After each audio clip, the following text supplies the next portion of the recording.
আসসালামু আলাইকুম। আমি ডক্টর সাইমা আহমেদ রেমি। আজকে কথা বলবো সানবার্ন ও ত্বকের ক্যান্সারের ঝুঁকি নিয়ে। ডার্ক স্কিন টোন নিয়ে আমাদের অনেকেরই হতাশা রয়েছে। তবে ত্বকের এই রঙের পিছনে দায়ী যে মেলানিন, সেটি আমাদের এশিয়ানদের জন্য একটি ব্লেসিং।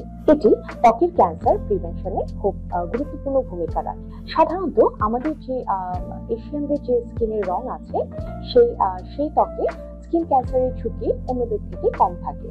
তবে যাদের ক্ষেত্রে বংশে ত্বকের ক্যান্সার হয়ে থাকে, অথবা যাদের বিভিন্ন ধরনের রোগ আছে, যেমন ক্রনিক আর্সেনিকোসিস, জেরোডার্মা পিগমেন্টোসা বা এই ধরনের কিছু জেনেটিক ডিজিজ, অথবা যাদের ত্বক অনেক পরিমাণে ড্যামেজ হয়ে গেছে, এদের ক্ষেত্রে স্কিন ক্যান্সারের ঝুঁকি অন্যদের থেকে বেশি মাত্রায় থাকে।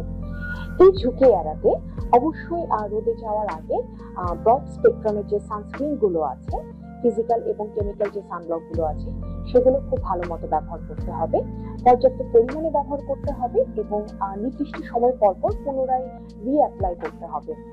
এবং এই সানবার্ন থেকে ক্যান্সারের ঝুঁকি ছাড়াও বিভিন্ন ধরনের চর্মরোগের সম্ভাবনা থাকে।